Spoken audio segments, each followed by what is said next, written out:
आदाब, नमस्कार, सत श्री अकाल दोस्तों।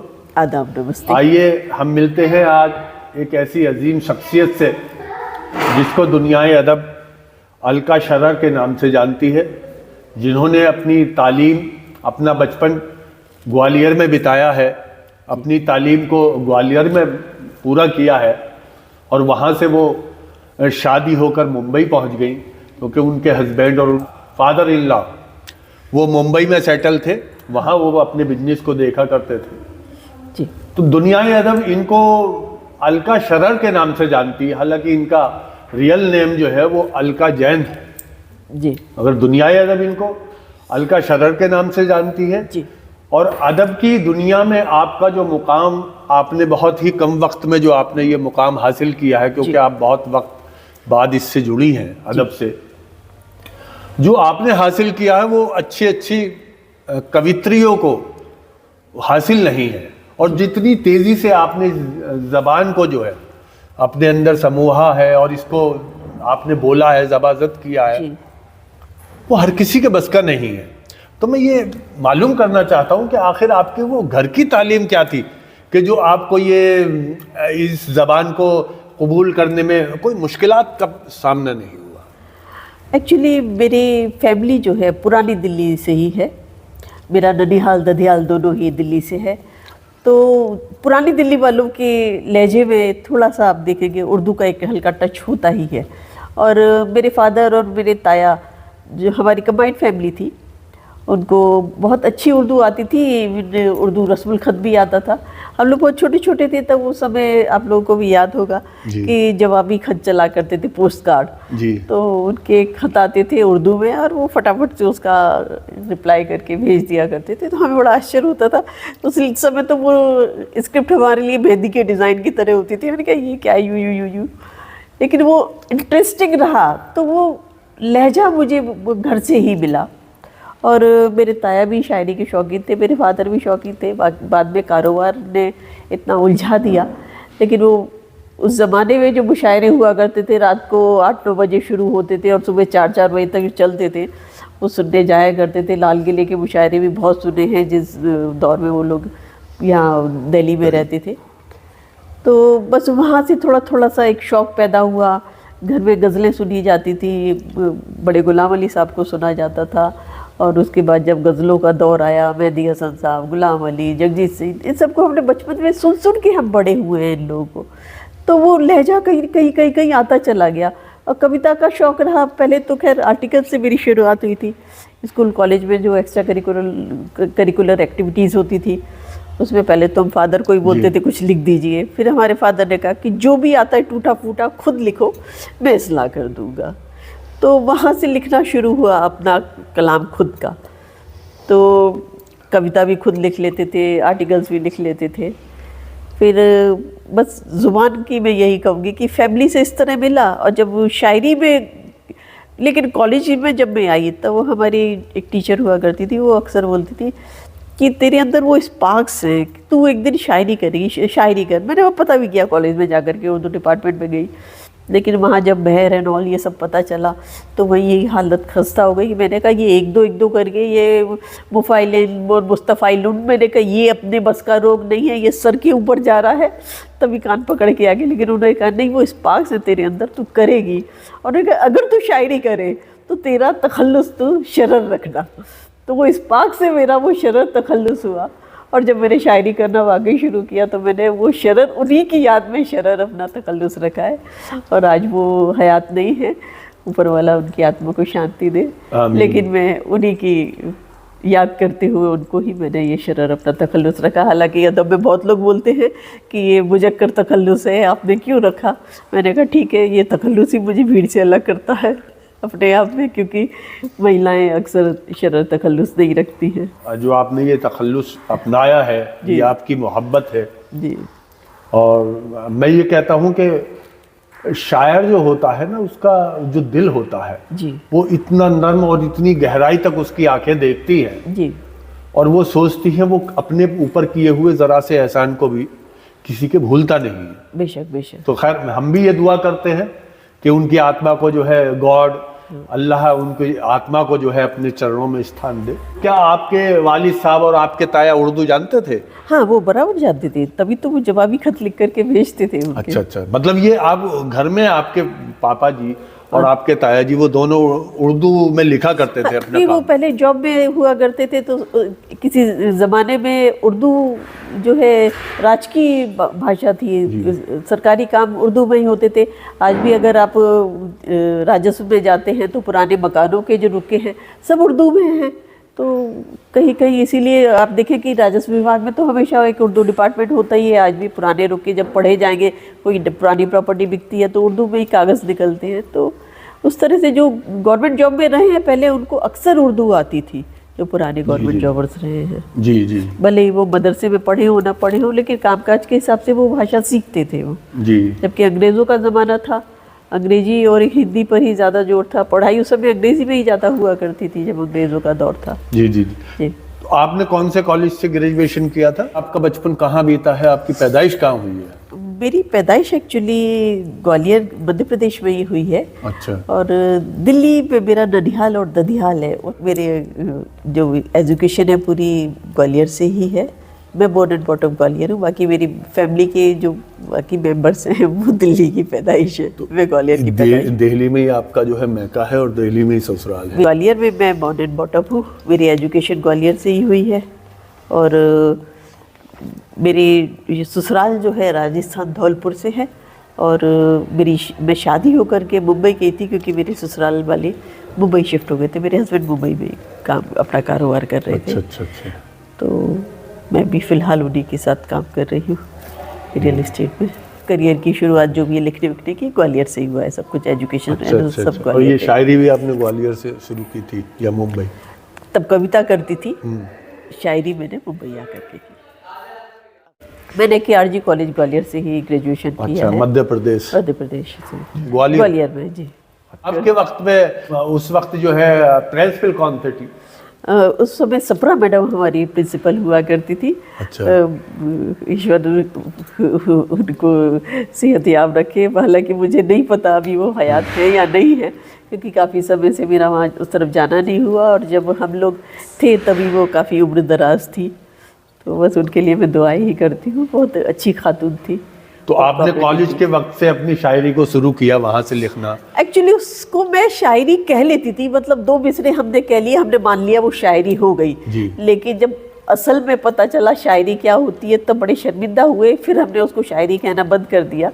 वो कविता हम उसको कह सकते हैं, जो भी था तुकबंदी थी, लेकिन शुरुआत वहाँ से हुई थी। सबकी ऐसे ही शुरुआत होती है। जी, जी, जी। कोई भी बच्चा है जब वो चलना सीखता है तो गिरता बहुत ज्यादा है। जी जी जी। मगर वो उसको उसके अंदर की अपनी पावर होती है जिससे वो चलना सीखता है, और फिर वो दौड़ता भी है, और इतना दौड़ता है कि अपने सीनियर्स को पीछे छोड़ देता है। जी बिल्कुल बिल्कुल। वही आपने किया है। तो क्या आप वो शुरू की कविता के अगर दो चार आपको एक आध लाइन याद हो या दो चार शब्द याद हो उसके, तो आप उस दौर की कविताएं सुनाना मैं पसंद नहीं करूँगी, क्योंकि निरा बचकाना कलाम हुआ करता था वो। और वो दौर में आरक्षण और वो सब चल रहा था, तो थोड़े वो मंडल कमीशन, हाँ वो वही तो वो उस दौर का कलाम मैं पढ़ना भी नहीं चाहूँगी अब। अच्छा अच्छा अच्छा, अच्छा। जी। बहरहाल, तो अभी फिर आपकी शादी हुई, तो क्या शादी में जब आपके उनको पति को पता लगा कि आप कविता आपको लिखने का शौक है, तो उनका रिएक्शन क्या था? उनको कुछ फर्क नहीं पड़ा। लिखते हो ठीक हो, नहीं लिखो तो भी कुछ फर्क नहीं पड़ता, बस इस तरह से था। उन्होंने कभी रोका नहीं और कभी प्रोत्साहित भी नहीं किया, सच बोलूँ तो। आपने अपनी कभी कविता जो है माँ या पापा को सुनाई? मेरे फादर, जब तक मैं थोड़ा सा मकबूल हुई तब तक मैंने किसी को बोला भी नहीं कि मैं करती हूँ। हालांकि मैं काफ़ी जगह छपती रहती थी, शादी से पहले बहुत जगह छपती थी। कविता के बारे में मेरी बात कभी नहीं हुई। लेकिन मेरे भाई के 2 न्यूज़पेपर हुआ करते थे, एक लोकल न्यूज़ चैनल हुआ करता था, उनके लिए मैं अक्सर आर्टिकल्स और न्यूज़ लिखा करती थी। मतलब एक तरह से मैं कह सकती हूँ कि मैंने अनपेड कमर्शियल राइटिंग से अपने ये करियर की शुरुआत की। जी जी। तो क्योंकि घर में तो कौन पेमेंट करेगा, जी जी। बस वही था। तो वो, लेकिन काम तो वो कमर्शियल ही था। तो वहाँ से एक शुरुआत हुई थी। तो सबको पता था मैं लिखती हूँ, पर यही था कि शायद छोटी मोटी कहानी वानी लिख लेती हूँ, आर्टिकल्स लिख लेती हूँ, बस उतना ही था कि कुछ तुकबंदी भी कर लेती हूँ कि हाँ मेरे ताया को थोड़ा सा अंदाज़ा था कि मैं तुकबंदी कर लूँ, क्योंकि वो भी हल्की फुल्की शायरी करते थे। अच्छा। लेकिन उनसे मुझे कुछ भी सीखने का मौका नहीं मिला, क्योंकि जब तक मैं शायरी को समझने लायक हुई उस तरफ थोड़ा सा मेरा ध्यान जाना शुरू हुआ। जब मैं कॉलेज में आई तब तक उन्हें वोकल कॉर्ड का पैरालिसिस हो चुका था, काफ़ी बॉडी पैरालिसिस हो चुकी थी, बोल नहीं पाते थे बिल्कुल। तो वो इशारे से मुझे बोलते थे, मैं कुछ लिखती थी, ये नहीं, ऐसा नहीं, वैसा कर ले। एक आध शेर भी मैं उनके जैसे कभी पढ़ती थी तो वो आपस में वो मिसरे अदला बदली करते थे, क्या अभी यही तो लिखा था, अभी फिर वही लिख रहे हो, तो ये ठीक है वो बोलते थे। तब मुझे समझ में नहीं आता था कि ये ठीक क्यों है, वो ठीक क्यों नहीं था। लेकिन जब मैंने खुद लिखना शुरू किया, मैंने एक एक हर्फ आगे पीछे करना शुरू किया, तब मुझे समझ में आया कि वो ठीक क्यों नहीं था और ये ठीक क्यों है। हालांकि अब उनकी शायरी भी मुझे याद नहीं है, क्योंकि उस समय वो मिजाज नहीं था कि वो संभाल के रखी जाए या याद की जाए। तो अगर आप मुझे कहेंगे कि सुना दो तो मैं वो भी नहीं सुना पाऊंगी, इसलिए मैं एडवांस से बोल रही हूँ कि मैं उनका भी कुछ कलाम नहीं कोई बात नहीं, हम आपसे वो कलाम सुन लेंगे जो आपने पहली बार जब वो लिखा था गजल की शक्ल में, तो हम आपसे शेर सुनेंगे इंशाल्लाह। तो आपने कभी ऐसा हुआ कि आपने अपने शौहर को वो गजल या वो कविता सुनाई हो और उन्होंने आपको बतौर इनाम के ये कहा हो कि मैं आपको प्रमोट करूंगा ले जाकर? नहीं, ऐसा तो नहीं हुआ, लेकिन कभी कभी जैसे होते हैं ना कि शेर नाजिल होते हैं, तो कभी कभी अब अनाड़ी थे, कभी घर में खाना बनाया नहीं, माँ थी, भाभियाँ थी, काम वालियाँ थी, और सारे लोग एक साथ छुट्टी पर हो जाएं ऐसा तो नहीं होता जी। तो कभी नंबर भी नहीं आया, मैं घर में सबसे छोटी थी। तो अब ससुराल ला करके तो मारवाड़ियों के यहाँ एक रिवाज होता है कि घर की बहू है, सब्जियां तो वो ही बनाएगी, बाकी फुलके जो हैं वो बाइयाँ सेक दे चल जाएगा। तो रोज जल जाती थी कहीं ना कहीं से। अच्छा। तो उस समय अब शुरू में डांट पड़ती थी कि हद हो गई यार, तुमसे एक सब्जी तक नहीं बनाई जाती है, रोज जल करके बैठ जाती हो। तो वो बताना भी बंद कर दिया कि जल गए हैं। तब वो एक शेर हुआ था, एक दिन देख कर डांट पड़ी कि इतना जल गई है बताया नहीं। तब वो एक शेर हुआ था कि उठता हुआ धुआं भी गवारा नहीं उसे, मैं जल रही थी फिर भी पुकारा नहीं उसे। वाह वाह वाह वाह वाह। हालांकि आज लोग बोलते हैं कि इसमें जम का है, मैं तो मैं बच्चों से नहीं पढ़ती हूँ, बाद में हालांकि इसमें मैंने गजल भी कही जी, लेकिन अब वो पढ़ती नहीं हूँ मैं बच्चों से। जी, लेकिन जब मैंने कहा था तब उसमें ऐसा कुछ नहीं था, तो मैं वाकई जली हुई थी। जी। तो वो बात हंसी मजाक में चली गई कि हाँ इतना नहीं कोई जल गई कि धुएं और आग की बात कर रही है, पर वो उस तरह से वो एक शेर हुआ था जो उनके सामने हुआ, मैंने उन्हीं को सुनाया। जी। तो आपने तो खैर मुंबई में जब आप मुकीम हैं तो आपने वहाँ बड़े बड़े शायरों के साथ कलाम पढ़ा है, वो मेरा नसीब की मुझे। और आप ये मैंने देखा है कि मैंने आपकी फेसबुक फाइल में ये देखा है कि आप शकील आज़मी के साथ भी कलाम पढ़ रही हैं, वो मुनव्वर राना और ये सब, आपने इनके साथ भी कलाम, इनके कहना ये चाहिए कि इनके साथ आपने डाइस को साझा किया। डाइस को साझा किया है, लेकिन वो शायद मुझे ना पहचानते हो, क्योंकि बहुत सारे बड़े जो शौरा हजरात हैं, अभी कभी मुलाकात भी होती है तो पहचानने से इनकार कर देते हैं। देखिए, तो वो हमारा कद उस समय उतना नहीं था जब उनके साथ हम मंच पे थे। बड़े लोग हैं, उनको सलाम है, और बस दुआ करते हैं किसी दिन हम भी वहाँ तक पहुँचे कि लोग हमारे साथ, हालांकि थोड़ा सा होने लगा है, कहीं जाते हैं तो लोग साथ खड़े होकर फ़ोटो खिंचाना चाहते हैं, पर अभी उतनी फ़ैन फॉलोइंग नहीं हुई है। तो आपने अपने बच्चों को कभी, बच्चों ने फरमाइश की कि माँ आप हमें सुनाइए कुछ अपना कलाम? नहीं, मेरा एक ही बेटा है। अच्छा। और इंग्लिश मीडियम का पढ़ा हुआ है, मुंबई की पैदाइश और मुंबई की एजुकेशन, तो वो लोग वैसे ही हिंदी से भागते हैं, तो ऐसा कुछ नहीं। हालांकि बेटे के लिए मैंने जब कभी भी लिखा जी तो वो बैठ करके उसने बड़ी तसल्ली से सुना है। अच्छा। कविता ही मैं कभी कभी कह देती थी उसके लिए, तो वो बड़े सुकून से सुनता था। तो कोई ऐसा वाकया जो आप शायरों के साथ मंच पर हो और आपके दिल को छू गया हो, कोई ऐसा दर्शक, कोई ऐसा वहाँ संगीत प्रेमी या कोई ऐसा जो है गज़ल प्रेमी आपको मिला हो जिसने आपसे ये कहा हो क्या मुझको ये शेर सुना दीजिए अपना? हाँ, ये यूनिवर्सिटी में कई बार मेरे साथ होता है कि जब मैं अपना कलाम पढ़ती हूँ तो वहाँ बच्चे आकर अक्सर मेरे शेर लेकर के जाते हैं और उसके ऊपर डिस्कशन होता है। तो वो चीज़ बड़ा खुद को तसल्ली देती है कि हाँ, लोग सुनना पसंद करते हैं, बच्चे हमारे शेर के ऊपर डिस्कस करेंगे, अपने टीचर से इसके ऊपर मुबासरा करेंगे, तो वो अच्छा लगता है थोड़ा सा। तो अब आपके ड्रीम क्या है? ऐसा समय के कौन सा साथ। ख्वाब है जिसको आप शायरी से भी पूरा करना चाहते हैं? शायरी कभी भी किसी का जरिया माश नहीं हो सकता, तो शौकिया भी आप इसको नहीं रख सकते, क्योंकि ये एक जुनून है। अगर जुनून नहीं है तो शायरी आप कर नहीं सकते, सीधी बात है। तो बस ये है कि जब आपका दिल करे आप शायरी करें, लेकिन इससे कमाने की बात कभी ना सोचें, और आपका एक काम आप ज़रूर रखें। और लिखने का अगर फ़न है आपके अंदर तो लिखें ज़रूर, क्योंकि अच्छे कहने वालों की आज भी कमी है, ये मैं महसूस करती हूँ अदब में आकर के।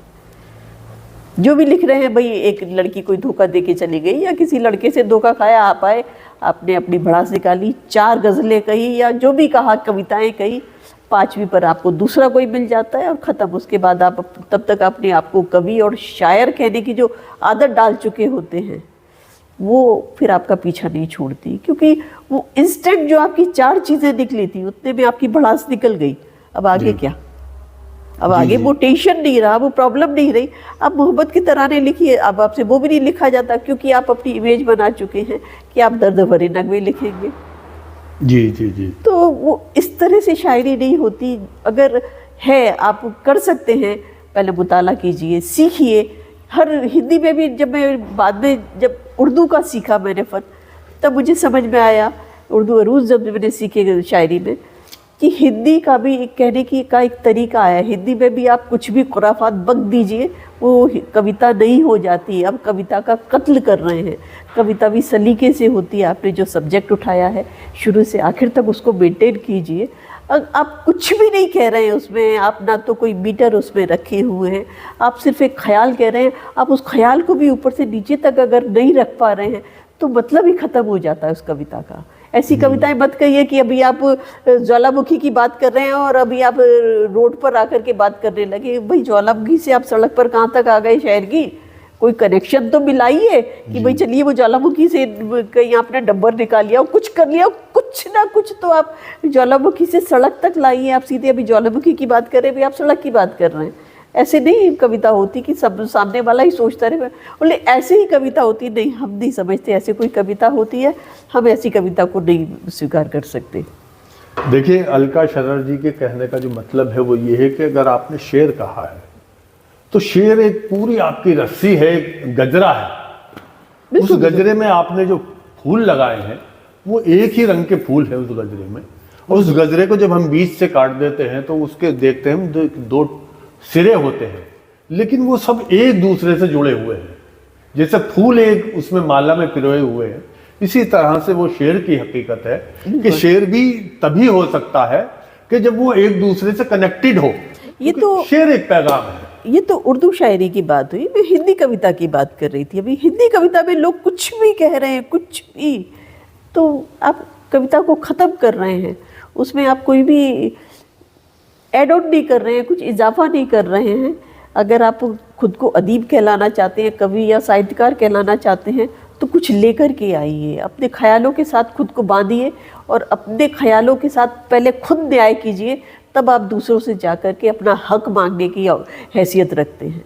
जी जी जी, मैं समझता हूँ कि आपने ये बहुत कीमती बात हमारे दर्शकों को बताई है कि आप कोई नई चीज़ लेकर आइए, कोई ऐसी चीज़ से पर्दा हटाइए कि जो अब तक किसी ने ना हटाया हो, और उसके लिए आप मुताला कीजिए। यानी शायरों को आप पढ़िए, आप कवियों को पढ़िए। आप दिनकर हैं, इतने बहुत सारे हैं हिंदी में और बड़े बड़े अजीम कवि हुए हैं, आप उनको पढ़िए। फिराक गोरखपुरी को देखिए आप किस तरह से वो लिखते हैं, बिल्कुल बिल्कुल, और कैसे बयान करते हैं वो अपनी बातों को।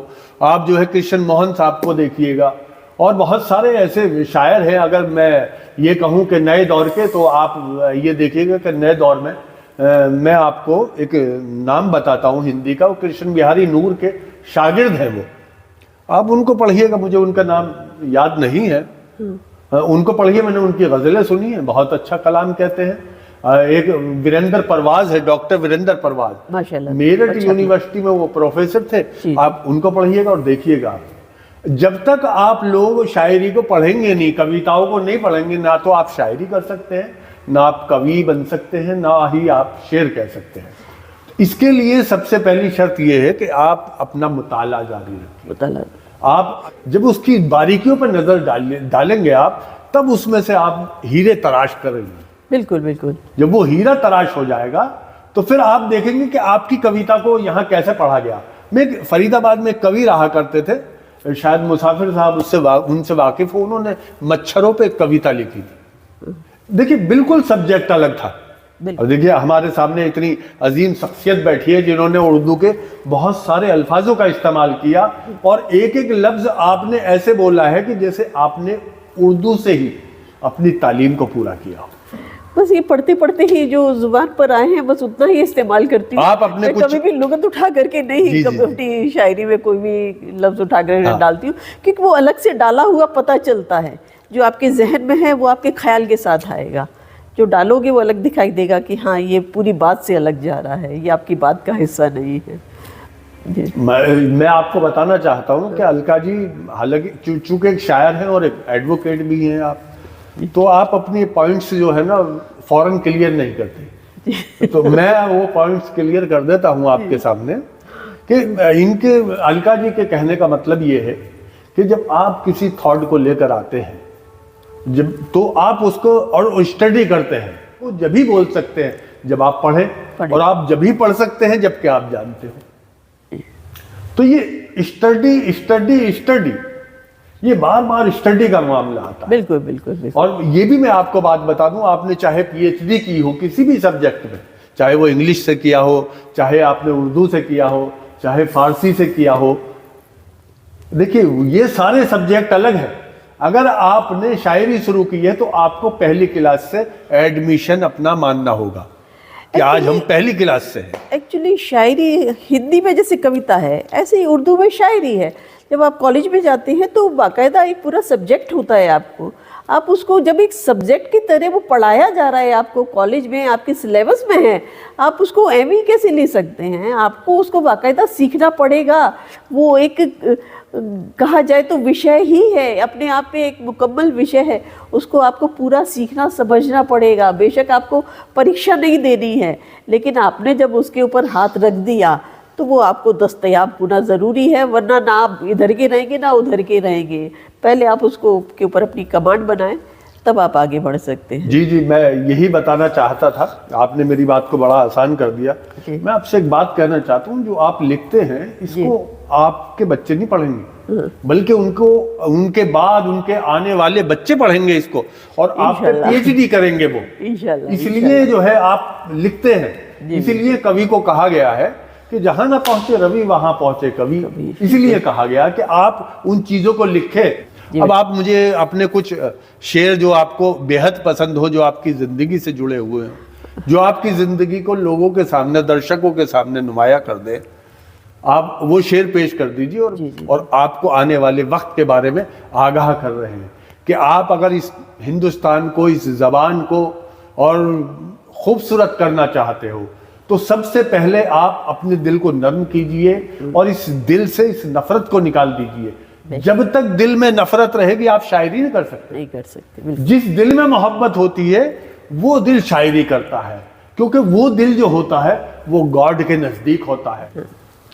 जी, आप कुछ वो शेर अता कर दीजिए। कि लिखने वाले के लिए खुद ये तय करना बड़ा मुश्किल होता है कि कौन सा सबसे अच्छा है, हालांकि सुनने वाले ये तय कर लेते हैं कभी कभी कौन सा अच्छा है। पर मैं औरत हूँ तो सबसे पहले औरतों के लिए कुछ अशार पढ़ना चाहूँगी कि न ये दुश्वारियाँ होती, न ये दुश्वारियाँ होती, न ये दुश्वारियाँ होती अगर रास्ता बदलती मैं, न ये दुश्वारियाँ होती अगर रास्ता बदलती मैं, न ये दुश्वारियाँ होती अगर रास्ता बदलती मैं, तने सर झुक गए होते जरा लहजा बदलती मैं। वाह वाह वाह वाह। न ये दुश्वारियाँ होती अगर रास्ता बदलती मैं, तने सर झुक गए होते जरा लहजा बदलती मैं। मेरी बाजी नहीं आई मुकद्दर की विसातों पर, मेरी बाजी नहीं आई मुकद्दर की विसातों पर, अगर मौका मिला होता तो एक मोहरा बदलती मैं। वाह वाह वाह वाह। अगर मौका मिला होता तो एक मोहरा बदलती मैं। बहुत खूब, बहुत शुक्रिया, आपने बहुत शानदार अशार पढ़ा है, ये कई गज़लों पर भारी है ये शेर। बहुत शुक्रिया। अब मैं ये कहूँगा आपसे कि आप अब किस शायर के साथ आप डाइस साझा करना चाहती हैं? कोई ऐसा आपकी चाहत है कि मैं उस शायर के साथ डाइस साझा करूँ? देखिए, अपनी जगह सभी बहुत अच्छे हैं और अच्छा जो कह रहे हैं उनके साथ हमेशा ही पढ़ने का मन करता है। और ऐसा मैं ये नहीं कह सकती कि मैं फला शायर के साथ साझा करना चाहती हूँ, क्योंकि मेरा नेचर ऐसा है, मैं कभी किसी से यही नहीं कहती कि मुझे मुशायरा दे दो। तो मेरा कहीं तक रसाई होगी वो मैं सोच कर भी नहीं चलती हूँ कि किसी भी बड़े मंच तक मेरी रसाई होगी तो किसी बड़े शायर का मैं नाम ले करके अपने आप को क्यों छोटा कर दूँ, जबकि मैं खुद चाहती हूँ कि मैं वहाँ तक पहुँचूँ कि लोग मुझे बड़ा माने।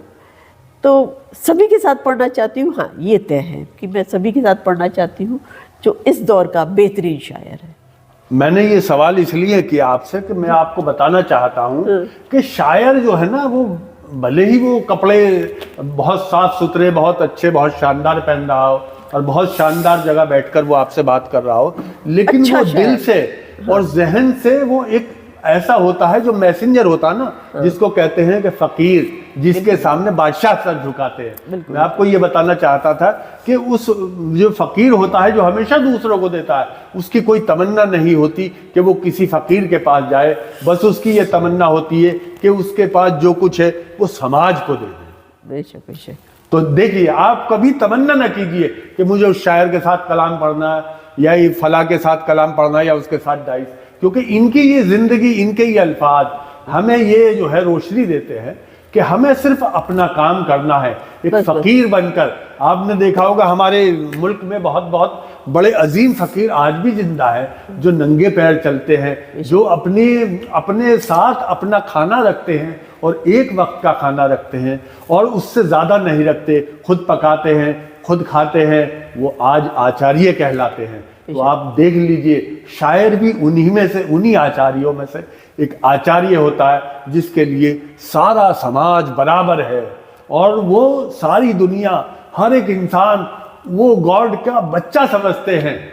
ये बहुत शुक्रिया आपका कि आपने इतना अपना कीमती वक्त अलका जी हमको दिया। और एक दो शेर और आप इनायत कर दीजिए। जी, पढ़ती हूँ कि साथ है तन्हाइयों का बदमज़ा मत कीजिए। जी, साथ है तन्हाइयों का बदमज़ा मत कीजिए, फिर नजर हमसे मिलाकर सिलसिला मत कीजिए। वाह वाह वाह वाह वाह वाह। साथ है तन्हाइयों का बदमज़ा मत कीजिए, फिर नजर हमसे मिलाकर सिलसिला मत कीजिए।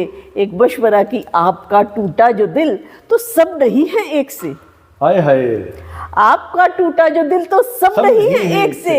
आप हर एक फर्द को यूं मुब्तला मत कीजिए। वाह वाह वाह वाह। अलका जी, मैं नया साल है, मैं एक दो अपनी जी आपको और तमाम देशवासियों को, आपके परिवार को, सभी को नववर्ष की हार्दिक शुभकामनाएं। सब स्वस्थ रहें, प्रेम से रहें। बस यही प्रार्थना करता हूं कि भाई एक दूसरे के साथ प्रेम से रहना सीखो। हमें इस देश को ऐसा देश बनाना है जिसकी विश्व में मिसाल ना हो। बहुत बहुत शुक्रिया आपका।